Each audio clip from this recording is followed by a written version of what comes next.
Noah Farrakhan is definitely one of the most interesting prospects in the 2020 class.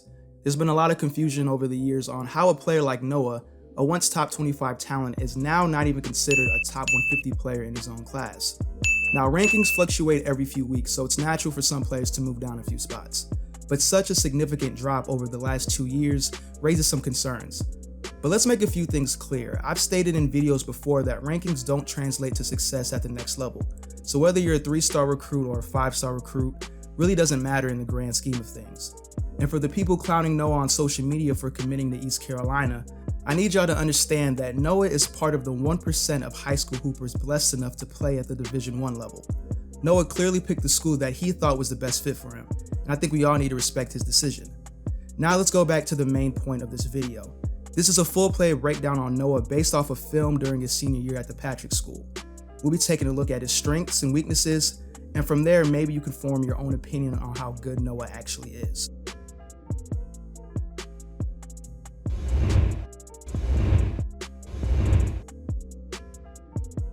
Noah is a very smooth point guard prospect that can be dangerous attacking in transition and in the half court. He's definitely one of the best athletes at his position in the 2020 class. He's super bouncy, capable of explosive finishes above the rim, jumping off either 1 or 2 feet.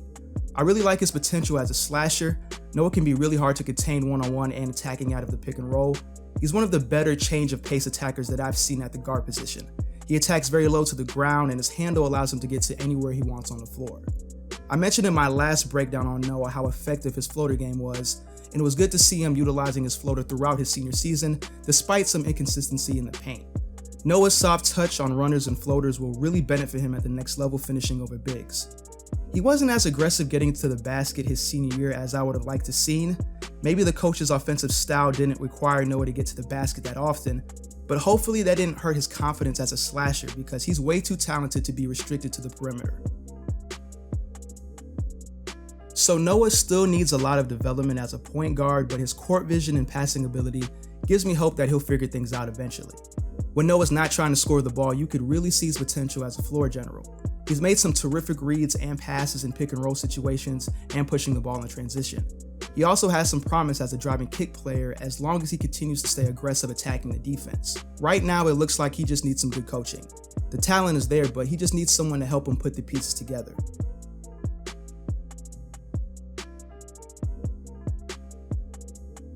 I still like Noah's potential as a shooter despite the lack of consistency his senior year. His shooting mechanics may be unorthodox, but I like that he's able to get his shot off in different situations. I was impressed with his 1 to 2 dribble pull-ups in the mid-range area. He's great at stopping on a dime and rising up quickly over his defender. On the perimeter, he has a very quick trigger. Noah doesn't seem to have a problem shooting over longer defenders, which is partly due to the great elevation he gets on his jump shot. Now, of course, Noah still needs improvement as a shooter, but when he's on a balanced and disciplined with his shot mechanics, he's definitely capable of knocking down open shots.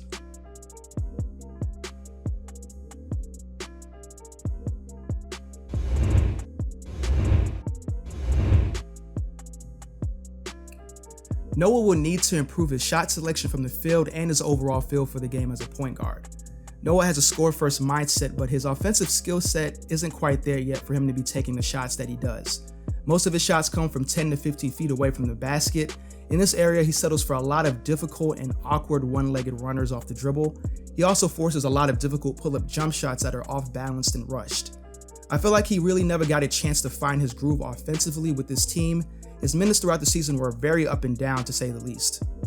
Moving on to his decision-making as a point guard, Noah definitely had some mental lapses throughout the course of games, whether it be lazy passes to teammates or forcing the issue when creating off the dribble. This is normal for a young guard, but the fact that Noah only averaged 2 assists per game for his senior season doesn't really sit right with me. I feel like the fact that he plays more like a combo guard, standing at 6'1", is a big reason why his stock dropped throughout the years. He's shown potential as a floor general, but it's clear he doesn't know how to run a team quite yet. To wrap things up, Noah really needs to improve his consistency from three-point range. One game he shoots well, next 2 games he can't seem to buy a bucket from the perimeter. I believe Noah's shot mechanics play a role in this. He has a slight hitch in his jump shot that's most likely causing the lack of consistency from beyond the arc. Noah's also not very disciplined when it comes to shooting the same way every time. One possession he shoots straight up and down, next possession he's fading away or not holding his follow through on the release. I wouldn't be surprised if he changes his shot mechanics completely once he gets to East Carolina, and that's probably not a bad idea if he wants to be an efficient shooter one day. Well, here's my verdict. I truly believe Noah is a talented basketball player that just made some bad decisions throughout his high school career.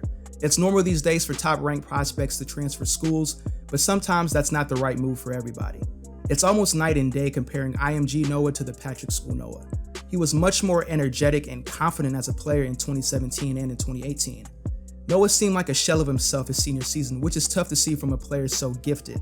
I think it's obvious that Noah and his coach didn't really see eye to eye throughout his senior year, and I based that off of the sporadic minutes he played for the Patrick School. It's quite possible that Noah may not have been the most coachable player, which could have played a factor in how things went his senior year. But either way, this chapter in Noah's life is closed, and now he'll be getting a fresh start at East Carolina. A mid-major school could be a good place for Noah to really come into his own and blossom into a player that a lot of people think he can be. Hopefully he stays focused and continues to work on his game once he gets to the next level.